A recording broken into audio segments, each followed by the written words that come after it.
جو کامیاب ہوگا یا ہدایت کے راستے پہ ہوگا، یہ روایت کیا ہے، یہ ٹھیک ہے نہیں ٹھیک، اور اس سے 73 فرقوں سے کون سے فرقے مراد ہیں؟ ہمارے یہ جو ہمارے یہاں گروپس ہیں، میں تو ان کو سیاسی گروپس ہی کہوں گا، یہ جو دیوبندی وہابی ہیں، اہل حدیث ہیں، بریلوی ہیں، یا اہل تشیع کے مختلف گروہ ہیں، یہ مراد ہیں یا اور ان سے مراد ہیں؟ آپ مجھے یہ بتائیے کہ کیا 73 فرقے اس وقت ہیں یا اس سے کہیں زیادہ ہیں فرقے؟ اگر ہم ہسٹری میں دیکھیں تو کس سے کہیں زیادہ ہو گئے، سینکڑوں میں نہیں بلکہ ہزاروں میں۔ بالکل۔ یعنی آپ اگر صرف اہل السنت کو بھی لے لیں گے نا، یا اہل تشیع کو لے لیں گے، اہل التشیع میں بھی 100 سے زیادہ فرقے ان بن کے سب جاتے ہیں۔ سیکٹس ہیں۔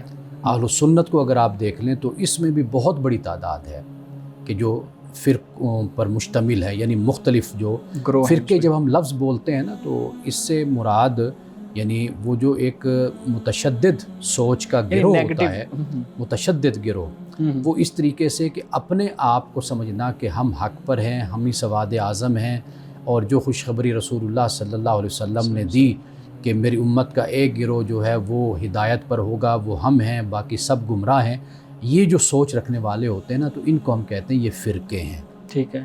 تو اس لحاظ سے اگر آپ ذرا نظر ڈال کر دیکھیں گے تو آپ کو ہر فرقہ یہ کہتا ہوا نظر آئے گا، جیسے قرآن نے کہا نا کہ کل حزب بما لدیہم فرحون، ہر گروہ خوش ہے کہ ہم ہدایت پر ہیں، اپنی طرف سے وہ خوش ہے کہ جو اللہ نے ہدایت اتاری، جو حق ہے، سچ ہے، اس پر بس ہم ہی لوگ ہیں۔ تو اگر آپ تھوڑی سی نظر ڈال کر دیکھیں تو آپ کو امت میں 73 سے بھی زیادہ فرقے نظر آئیں گے۔ تو لہٰذا جو اس حدیث سے ہمیں بات سمجھائی گئی ہے نا وہ یہ ہے کہ رسول اللہ نے یہ فرمایا ہے کہ یہود میں 71 تھے، مسیحیت میں آپ نے فرمایا کرسچینٹی میں 72، تو فرمایا کہ تم کہیں 73 نہ ہو جانا۔ مطلب یہ ہے کہ آنے والی جو امت ہوتی ہے وہ ہمیشہ اگلا ہی قدم بڑھاتی ہے۔ بالکل۔ تو آپ نے تو خبردار کیا ہمیں بھی ایسا تم نہ کرنا، یہ وارن کیا آپ نے۔ اس کا مقصد ہرگز یہ نہیں ہے کہ بھئی ہم اب اس کوشش میں لگ جائیں کہ ہم نے 73 پورے کرنے ہیں یا ہم نے اسی پر عمل کرنا ہے، چونکہ رسول اللہ صلی اللہ علیہ وسلم نے یہ فرمایا۔ یہ تو ایسے ہی ہے نا کہ جیسے مثال کے طور پر ڈاکٹر ہے، وہ کہتا ہے کہ بھئی فلاں مریض ایسا، فلاں مریض ایسا، اس نے بد پرہیزی کی تو یہ نتیجہ اس کو بھگتنا پڑا۔ اب ڈاکٹر تو وارن کر رہا ہے نا، خبردار کر رہا ہے۔ اس کا مطلب یہ تو نہیں ہوتا کہ بھئی اب وہ جو جس مریض سے وہ کہہ رہا ہے اب وہ مریض بھی ان 2 مریضوں سے آگے بڑھ کر اپنے آپ کو بیمار کر لے، اور ڈاکٹر بھی یہی چاہ رہا ہے کہ تم ڈاکٹر بھی یہی چاہ رہا ہے کہ بھئی تم بیمار بن جاؤ اور تم موت کے منہ میں چلے جاؤ۔ تو میرا خیال ہے کہ یہ رسول اللہ صلی اللہ علیہ وسلم کا اگر فرمان ہے تو وہ ایک لحاظ سے ہمارے لیے سبق اور تعلیم ہے اس کے اندر کہ بھئی ہم فرقوں سے بچیں اور ہم متشددانہ سوچ سے اپنے آپ کو بچائیں، شدت پسندی سے بچائیں، اور اپنے مسلمان بھائیوں کو ہم کافر نہ قرار دیں اور دوسرے کو فاسق اور دوسرے کو ہم گمراہ قرار نہ دیں۔ ہمیں اس بات سے رسول اللہ نے منع فرمایا اور ہمیں کہا کہ تم اس سے بچنا، کیونکہ اسی سے فرقے بنتے ہیں۔ بالکل، اسی سے پھر قتل و غارت اور باقی چیزیں آگے بڑھ جاتی ہیں۔ جی آپ پلیز۔ جی آج کی جو آیت ہمارے سامنے ہے، آیت نمبر 182 ہے۔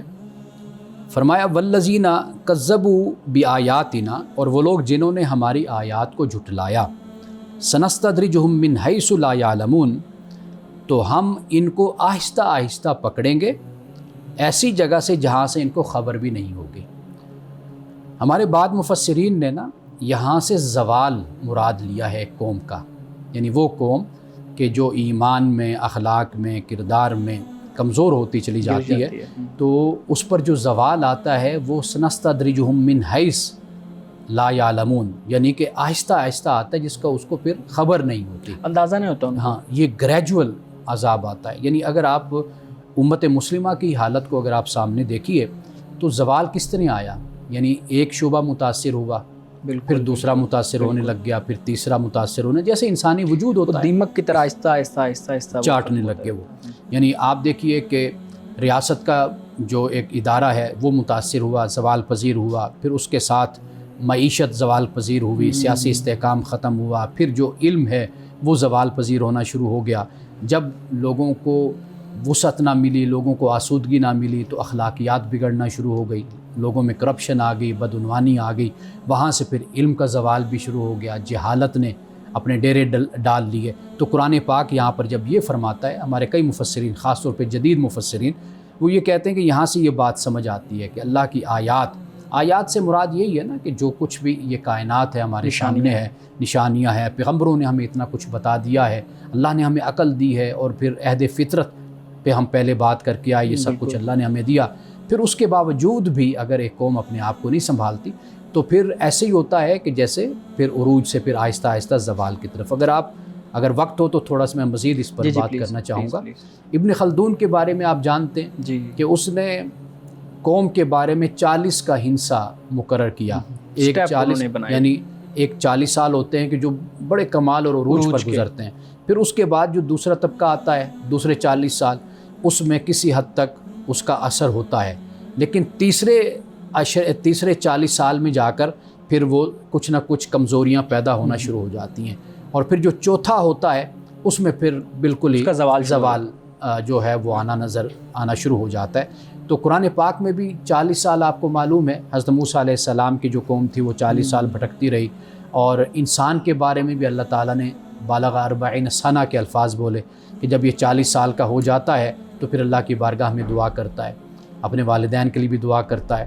تو گویا کہ 40 سال کا جو ہنسا ہے یہ انسانی زندگی ہو، فرد کی یا قوم کی، اس میں یہ بڑا اہم اس لیے ہے کہ اس میں میچورٹی آ جاتی ہے عروج کے حوالے سے بھی، اور پھر وقت کے ساتھ ساتھ پھر زوال بھی آنا شروع ہو جاتا ہے. میں سوال کرنا چاہوں گا.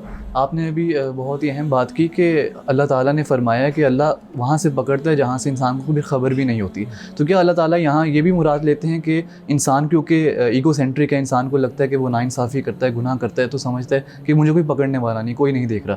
تو کیا اللہ تعالیٰ نے اس بارے میں بھی بتایا ہے کہ اللہ تعالیٰ ان لوگوں کی بھی خبر لیتا ہے جو سمجھتے ہیں کہ ہم ناانصافی کریں گے اور ہماری خبر گیری نہیں ہوگی؟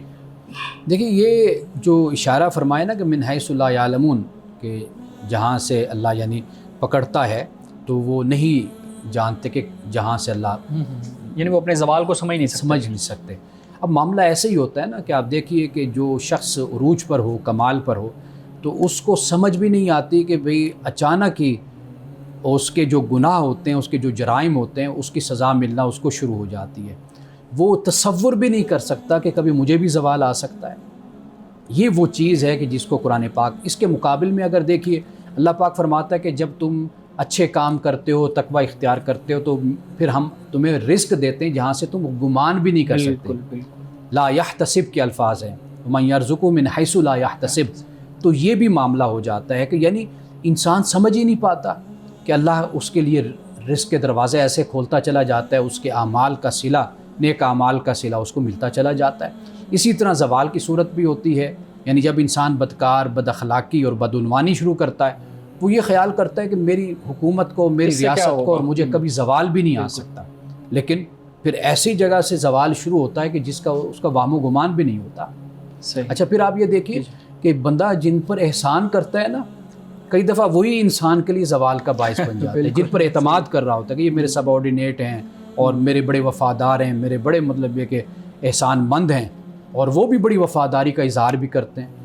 کئی مرتبہ ہم نے دیکھا کہ وہی ایک وقت انسان کے لیے زوال کا باعث بن جاتے ہیں. بالکل ایسی بات ہے. ناظرین کرام، گفتگو ابھی جاری ہے، یہاں وقت ہوا چاہتا ہے ایک بریک کا، ہمارے ساتھ رہیے گا.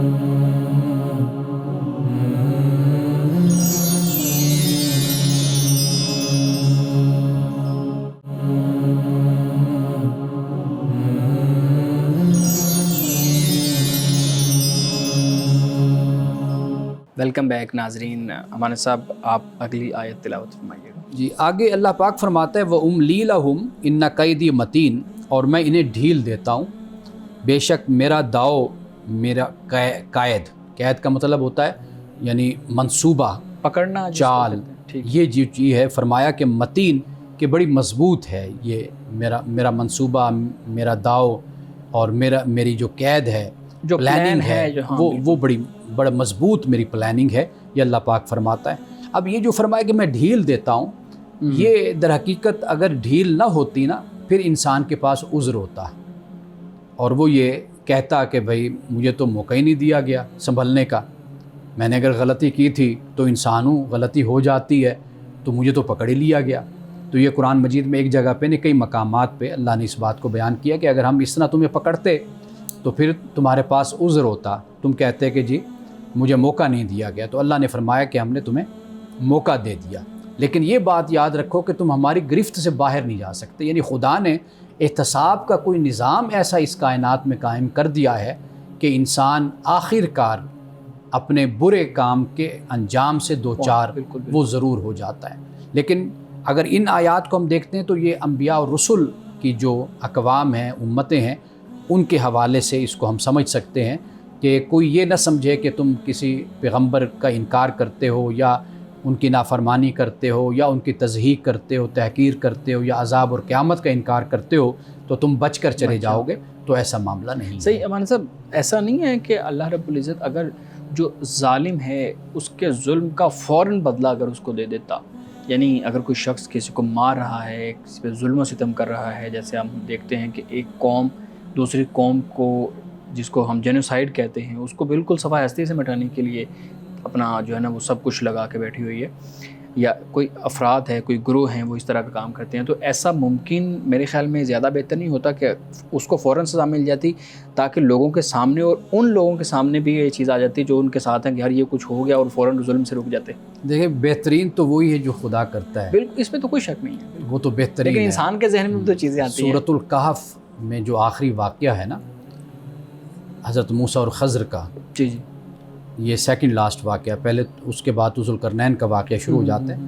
موسیٰ و خضر کا واقعہ اگر آپ پڑھیں نا، وہ سب سے اچھی مثال ہے کہ اس کے ذریعے سے ہم جو خدا نے تکوینی امور جو اس کائنات میں نافذ کیے ہوئے ہیں، پلاننگ جس کو جو پلاننگ ہے، جو قانون ہے، وہ اگر ہم وہاں پر پڑھیں، دیکھیں، سمجھیں تو اس سے ہمیں بہت کچھ سمجھ آتا ہے. یعنی آپ ایک چھوٹی سی بات میں اس حوالے سے عرض کروں گا کہ آپ دیکھیے کہ دیوار سیدھی کر دی تھی جی، خضر علیہ السلام نے دیوار سیدھی کر، جبکہ وہ لوگ ایسے یعنی خشک مزاج لوگ تھے، ظالم تھے کہ انہوں نے مہمانوں سے پوچھا تک نہیں، لیکن آپ نے ان کا بھلا کر دیا کہ دیوار سیدھی کر دی. اب آپ دیکھیے کہ اگر قوم کو دیکھا جائے تو کبھی بھی دیوار سیدھی نہ ہو، لیکن اس واقعے سے ہمیں کیا بات سمجھ آتی ہے کہ کبھی ہم ایک ظالم کو دیکھ رہے ہوتے ہیں، ایک فاسق کو دیکھ رہے ہوتے ہیں، ایک فاجر کو دیکھ رہے ہوتے ہیں کہ اس کے پاس دولت ہے، پیسے، ہم کہتے ہیں اس کے پاس یہ سب کچھ کیوں ہے. ہم نہیں جانتے، ممکن ہے کہ اس شخص کے ذریعے کے اور اس کی وجہ سے ممکن ہے کہ کئی اور لوگ ایسے ہوں کہ جن کا فائدہ ہو رہا ہو. کئی دفعہ ایسے ہوتا ہے. تو لہٰذا یہ حکمت کی باتیں ہیں. تو جو خدا کرتا ہے وہ بہترین حکمت کے ساتھ معاملات کو لے کر چلتا ہے. بالکل صحیح. جی امان صاحب، اب اس سے آگے اللہ پاک فرماتا ہے وَلَمْ يَتَفَكَّرُوا، کہ کیا یہ لوگ غور نہیں کرتے یا ان لوگوں نے غور نہیں کیا، سمجھا نہیں ہے، تدبر نہیں کیا، فکر نہیں کی. ما بصاحب من جنہ، کہ ان کے جو صاحب ہیں ان کے ساتھ کوئی بھی جنون نہیں ہے، یعنی یہ مجنون نہیں. یعنی رسول اللہ صلی اللہ علیہ وسلم کے حوالے سے یہ چونکہ کفار و مشرکین یہی ما انت بنعمت ربک بمجنون، آپ کو نعوذ باللہ کہتے تھے کہ بھئی آپ مجنون ہیں. تو یہاں پر اللہ پاک نے یہ فرمایا کہ یہ لوگ غور نہیں کرتے، یہ دیکھتے نہیں ہیں. ان ہوا الا نذیر مبین، فرمایا کہ یہ نبی صلی اللہ علیہ وسلم صرف اور صرف واضح طور پر ڈرانے والے ہیں، واضح طور پر. اب یہ جو فرمایا نا کہ یہ غور کیوں نہیں کرتے، کیا یہ لوگ، یعنی غور کرنے سے مراد یہ ہے کہ اس کائنات میں سب کچھ اللہ نے ایک نظام رکھا ہے، بتایا ہے، اور آخر اس کائنات کو فنا ہونا ہے. جس چیز کی ابتدا ہے اس چیز کا اختتام بھی ہے، اس کی فنا بھی ہے.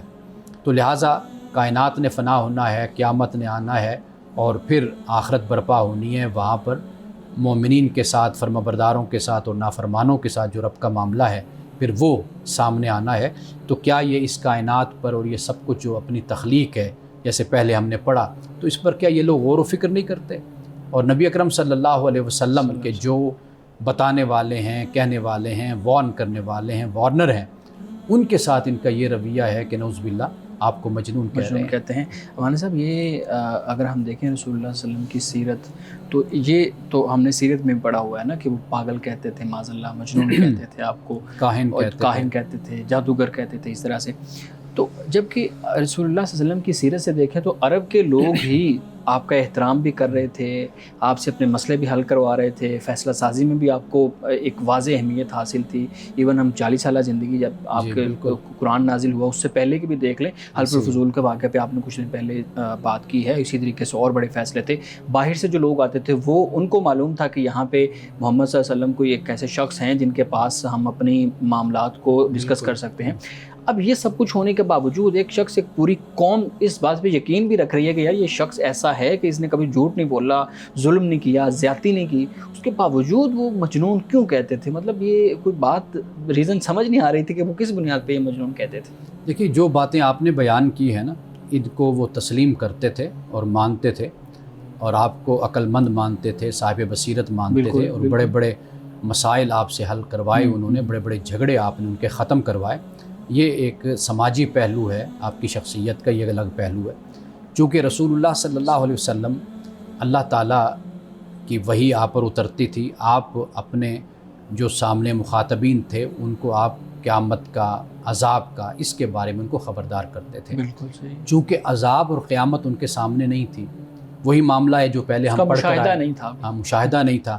پہلے ہم پڑھ کر آئے کہ جب انسان طاقت میں ہوتا ہے، اقتدار میں ہوتا ہے، جوانی میں ہوتا ہے، اور اپنے یعنی مال دولت میں انسان عروج پر ہوتا ہے، تو وہ کبھی سوچ بھی نہیں سکتا کہ یہ سب کچھ بسا بسایا اور یہ چہل پہل، یہ سب کچھ ختم ہو جائے گی. اس کا تصور نہیں کر سکتا. تو جب رسول اللہ صلی اللہ علیہ وسلم ان کو یہ بتاتے تھے کہ بھی خدا کا عذاب ہے، قیامت ہے، اگر تم نافرمانی کرو گے، ایمان نہیں لاؤ گے تو تمہیں اس کا جواب دینا ہوگا، تم اس کا شکار ہو جاؤ گے. وہ جب دیکھتے تھے کہ زندگی تو اسی طریقے سے چہل پہل کے ساتھ، مصروفیت کے ساتھ گزر رہی ہے، تو کہاں عذاب تو کہاں قیامت. تو رسول اللہ ان کو بار بار اس سے خبردار بھی کرتے تھے. اور پھر آپ علیہ الصلوۃ والتسلیم کی شخصیت میں، ذات اقدس میں جو بے چینی تھی، اضطراب تھا، وہ بھی ہم نے کئی جگہ پہ قرآن پاک میں پڑھا کہ اللہ پاک نے فرمایا کہ نبی صلی اللہ علیہ وسلم اگر یہ لوگ مسلمان نہیں ہوں گے، ایمان نہیں لائیں گے، تو کیا آپ اس غم میں اپنی جان گھلا بیٹھیں گے؟ یعنی اس سے پتہ چلتا ہے کہ آپ میں کتنی بےتابی اور کتنا اضطراب تھا. یہ جو کیفیت تھی نا، اور بار بار ان کو خبردار کرنا تھا، در حقیقت اس بنیاد پر وہ یہ رسول اللہ صلی اللہ علیہ وسلم کو کہتے تھے کہ آپ مجنون ہیں. یہ ایسے ہی ہے کہ جیسے ہمارے معاشرے میں مثلا کسی مسئلے پر بھی اگر کسی نے بار بار کہنا اور وہ اس کے پیچھے پڑ جائے تو پھر ہم کہتے ہیں یار یہ تو بالکل پاگل ہو گئے، اس مسئلے کو اس نے اپنے اوپر سوار کر لیا ہے. تو در حقیقت رسول اللہ بار بار قیامت، عذاب اور ان چیزوں کا ان کے سامنے ذکر کرتے رہتے تھے، اور ان کے ایمان لانے کے لیے بے چین اور فکر مند رہتے تھے کہ بھئی یہ خدا کے عذاب سے بچ جائیں. ایک حدیث کے مطابق یہ کہ آپ فرماتے ہیں کہ تم آگ میں گرنا چاہتے ہو اور میں تمہاری پیٹھوں سے پکڑ کر تمہیں بچانا چاہتا ہوں. تو جب یہ کیفیت رسول اللہ کی وہ دیکھا کرتے تھے تو نعوذ باللہ پھر رسول اللہ کو اس طرح وہ پکارتے تھے. اب مطلب وہ اس سطح پہ آ کے نہیں دیکھ رہے تھے کہ رسول اللہ صلی اللہ علیہ وسلم کیوں بار بار اتنا فکر مند ہو رہے ہیں ہمارے بارے میں یا قوم کے بارے میں. تو اس دیکھیے جو نفسیات ہوتی ہے نا انسان کی، یہ اس کا بڑا اثر ہوتا ہے. اگر انسان اپنے حالات، اپنے ماحول کی نفسیات سے باہر نکل کر سچ کو اور حق کو اور صحیح بات کو پہچاننے کی کوشش کرے نا، تو پھر اس کو وہ سچ اور حق نصیب ہوتا ہے.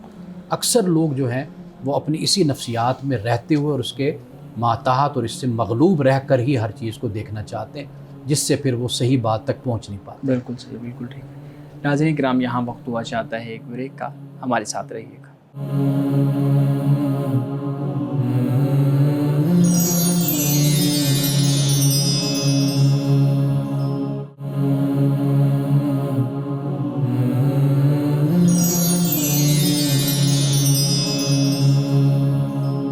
پروگرام میں ایک دفعہ پھر خوش آمدید. ہمارے سے بہت شکریہ، آپ نے بہت خوبصورت انداز میں ان آیات کا مفہوم بیان کیا ہے، اور ہماری کوشش بھی یہ ہوتی ہے کہ ہم اپنے ناظرین کے لیے خاص طور پہ یہ آیات سے متعلق ہماری تفاسیر کے اندر جو سوالات ہوتے ہیں، کوئی اشکالات ہوتے ہیں جن کی سمجھ نہیں آ رہی ہوتی، ان کو آپ کے سامنے رکھیں.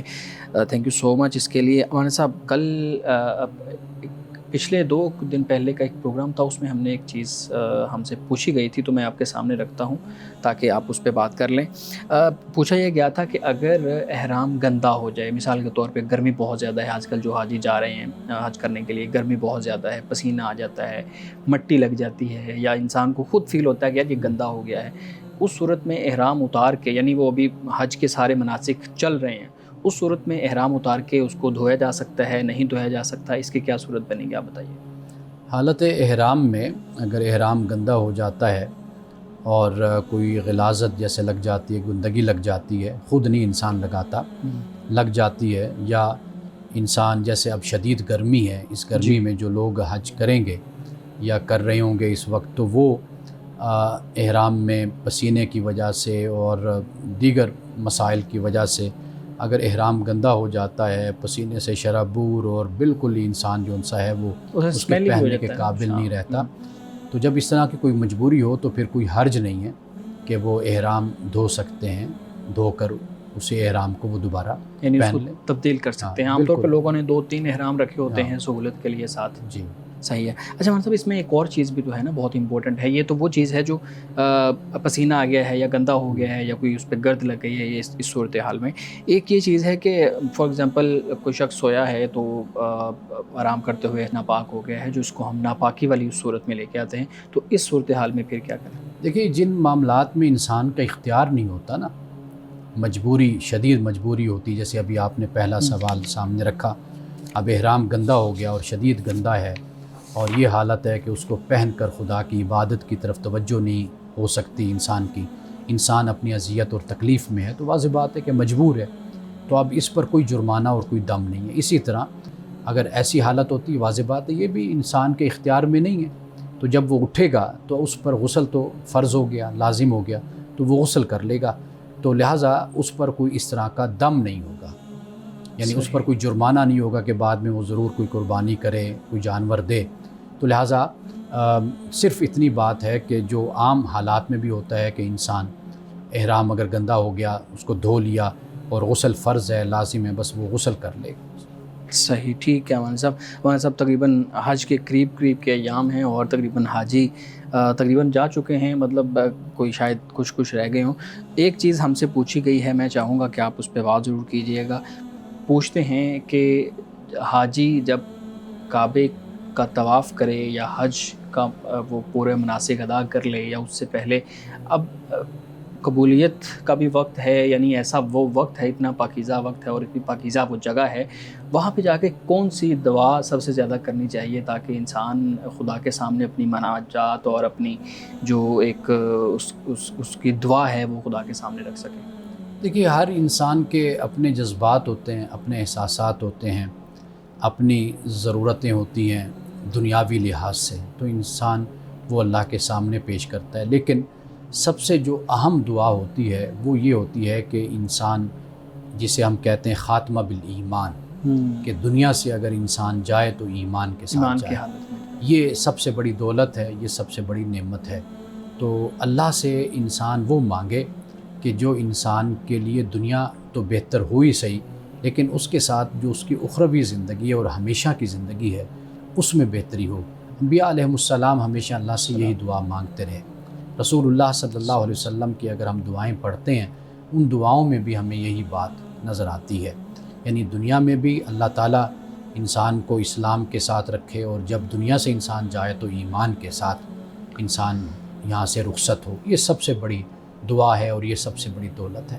بہت شکریہ. مجھے اجازت ہو تو ایک سوال. جی بالکل. میں ہمارے جو بھی حاجی جا رہے ہیں ہم سب سے ریکویسٹ ہے کہ سب کے لیے اسی طرح کی دعا کریں کہ اللہ رب العزت خاتمہ بالایمان ہو ہم سب مسلمانوں کا. جی شارق, آپ کا سوال. حج کے موقع پر ہم دیکھتے ہیں کہ بڑے پیمانے پر قربانی ہوتی ہے اور پلاسٹک کا استعمال بھی زیادہ ہوتا ہے, اور ایسی تمام چیزیں کہ جن سے فضائی آلودگی کا جو باعث بنتی ہے ان کا استعمال بہت زیادہ بڑے پیمانے پر دیکھنے کو ملتا ہے. تو کیا کلائمیٹ کی کاسٹ پر حج کیا جانا چاہیے؟ دیکھیے, جو آپ نے سوال کیا نا, دنیا میں بڑے بڑے اجتماعات منعقد ہوتے ہیں, یعنی کرسچینٹی کا اگر ہم دیکھیں تو وہ بھی ہوتا ہے, اگر آپ یہودیت کا دیکھیں وہ بھی ہوتا ہے, کلچرلی بھی, تہذیبی اور ثقافتی ہم دیکھتے ہیں وہ بھی ہوتا ہے. اصل معاملہ یہ ہوتا ہے کہ جس ملک میں آپ ہیں وہاں کا جو انتظامی معاملہ ہوتا ہے وہ اگر مضبوط ہو, مستحکم ہو اور صحیح ہو, منظم ہو, تو اس طرح کے پھر مسائل پیدا نہیں ہوتے. اگر آپ سعودی حکومت کو اگر آپ دیکھیں گے تو آپ کو وہاں پر کسی طرح کی بھی غلاظت اور آلودگی اور آپ کو گندگی وہاں پر نظر نہیں آئے گی. یہ تو ڈیپینڈ کرتا ہے نا اس ملک پر, اس ریاست پر, کہ وہ اپنے نظام کو کتنا بہترین کرتے ہیں کہ جس سے ماحول کی آلودگی اور یہ کچھ نہ ہو، بلکہ جسے آپ آلودگی کہہ رہے ہیں یہ جو سب کچھ ہے اس سے بھی بعض اوقات وہ کچھ پیدا کر لیا جاتا ہے کہ جس سے آپ کا ماحول صاف اور ستھرا ہو جاتا ہے. انسان کے لیے وہ سہولت مند بھی بن سکتی ہیں چیزیں. یہی کوڑا ہے جس سے بجلی بھی پیدا کی جاتی ہے. اب یورپ اسی کوڑے کے ذریعے سے گرم پانی بھی اپنے لوگوں کو مہیا کرتا ہے، یعنی ایک نیا سسٹم وجود میں لائے ہیں وہ لوگ. تو یہ تو ہم پہ ڈیپینڈ کرتا ہے نا، انسانوں پر، کہ ہم اس کو آیا کہ ماحول کی آلودگی کا باعث بنا دیتے ہیں. ہمارے تو گلی کوچے میں ایک چھوٹی سی شادی بھی ہو تو آپ دیکھ لیجئے کہ وہاں پر بھی ماحول کی آلودگی کا ہم باعث بن جاتے ہیں. کوئی چھوٹا سا جلسہ بھی ہو تو وہاں پر آپ دیکھ لیجئے کتنی گندگی ہوتی ہے. اور یہ جو ہمارے شمالی علاقہ جات ہیں، آپ دیکھیے کہ بے شمار فوٹو ہم نے دیکھے ہیں کہ جب سے ہم لوگ وہاں پہ جانا شروع ہوئے ہیں وہاں پر گندگی اور یہ بوتلیں اور یہ کھانے پینے کی چیزیں، یہ سارا کچھ ویسے پھینک دیتے ہیں. یہ تو پھر قوم کو باشعور ہونا چاہیے نا کہ وہ اپنے ماحول کو صاف اور ستھرا رکھیں. لیکن سعودی گورنمنٹ بہت اچھا انتظام کرتی ہے. مثال کے طور پہ حج کے کچھ ہی ایام کے بعد جیسے ہی حاجی سارے واپس آتے ہیں تو عمرے کے لوگ شروع ہو جاتے ہیں. اتنے بڑے لیول پہ قربانیاں ہیں، اتنے بڑے لیول پہ صفائی ہے، اتنے لوگوں کی مہمان نوازی ہے، یہ سب کچھ ہے، اور فوراً ہی اگلا عمرے کا مرحلہ شروع ہو جاتا ہے، پھر سینکڑوں ہزاروں لوگ آنا شروع ہو جاتے ہیں. آپ رمضان المبارک میں دیکھ لیں، یعنی رمضان المبارک میں بہت دنیا، یعنی لاکھوں میں وہاں پر آپ یوں سمجھ لیجئے کہ حج کے برابر ہی لوگ پہنچے ہوتے ہیں، بڑی تعداد لیکن جاتی ہے. صفائی ستھرائی کا بہت ہی اعلیٰ انتظام ہوتا ہے. ناظرین کرام، یہاں وقت ہوا چاہتا ہے ایک بریک کا، ہمارے ساتھ رہیے.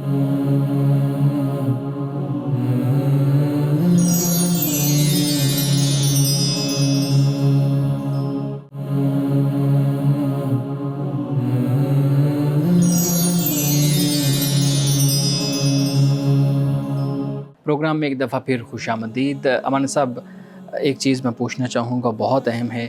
جب ہم قربانی کا جانور خریدنے کا ارادہ کرتے ہیں، خریدنے کے لیے جاتے ہیں، جیسے آج کل بہت سے لوگ جا رہے ہیں اور کچھ لوگوں نے خرید بھی لیے ہیں، جو قربانی ہے وہ ہے خدا کے نام پہ خون بہانا، خدا کے ساتھ اپنا تعلق ظاہر کرنا. لیکن ہم جب منڈی جاتے ہیں یا جانور خریدنے جاتے ہیں تو ہمارے ذہن میں وہی ہمارے ہاں جو فقہی مسائل ہیں، اصطلاحات ہیں، کان کتنا کٹا ہونا چاہیے، سینگ کتنا ٹوٹا ہوا ہو، نہ ٹوٹا ہوا ہو، اس کا ٹانگ چیک کرنا، اس کا رنگ چیک کرنا، اس کے دانت چیک کرنا. اب یہ وہ ساری بنیادی چیزیں ہیں، جو بات کی چیزیں. پہلے انسان کی نیت، انسان کا تعلق، یہ چیزیں میٹر کرتی ہیں. تو ہم دوسری جو چیزیں ہیں ان پہ زیادہ فوکس کرتے ہیں، جو پہلی چیزیں ہیں ان پہ ہمارا فوکس بالکل نہیں ہوتا. مثال کے طور پہ قربانی کا کسی کو اتنا اچھے طریقے سے اندازہ نہیں ہے کہ یار یہ کتنی بڑی عبادت ہے اور اس سے اللہ رب العزت کے ساتھ تعلق کیسے مضبوط ہو سکتا ہے. دیکھیے، جہاں تک وہ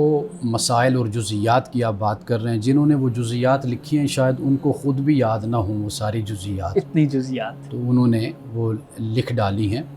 آپ پر کوئی لازم اور ضروری نہیں ہے کہ آپ اس کو مد نظر رکھیں. سمپل اور سادہ سی بات ہے کہ آپ کو پتہ ہے کہ عیب کس کو کہتے ہیں، کمی کس کو کہتے ہیں.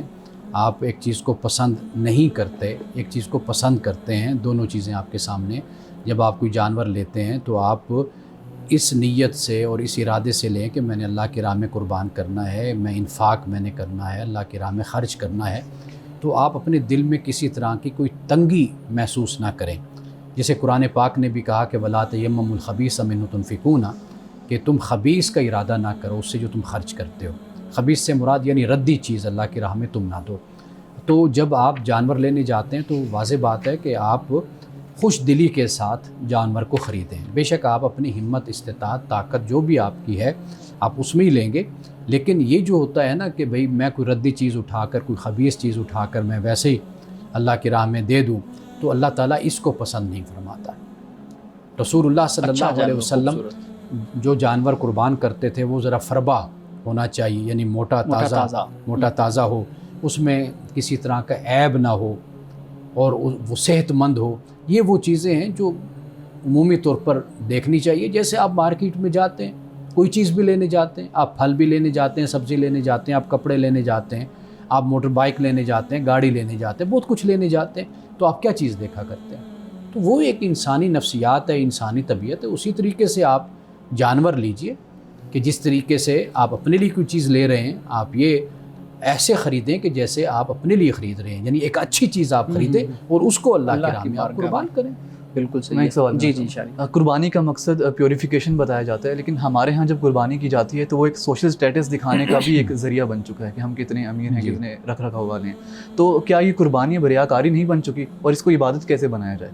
اچھا، پہلی بات آپ نے بالکل صحیح کی کہ تزکیہ نفس بنیادی طور پر اس کا مقصد ہوتا ہے. وہ نماز ہے، روزہ ہے، زکوٰۃ ہے، حج ہے، یعنی پیوریفیکیشن آف نفس جسے آپ کے سیلف آپ کہہ لیجئے، یہ اس کی پاکیزگی کا اہتمام کرنا ہے. ایک تو یہ بات ہے. دوسرا آپ نے کہا دیکھیے ہم کسی کی نیت پر کبھی نہ شک کریں. جو لایا ہے ممکن ہے کہ وہ بڑی محبت سے جانور لایا ہو. ہمارا ماحول اب اس طرح کا بن گیا، کسی کے پاس اچھی گاڑی بھی ہو نا تو ہم دیکھ کر کہتے ہیں کہ اس نے ضرور حرام مال سے اس نے خریدی ہوگی. ہم پہلے جملہ ہمارا یہی ہوتا ہے. تو ایک تو نیگیٹیوٹی کسی کے بارے میں نہیں ہونی چاہیے کہ نیت اس کی کیا ہے.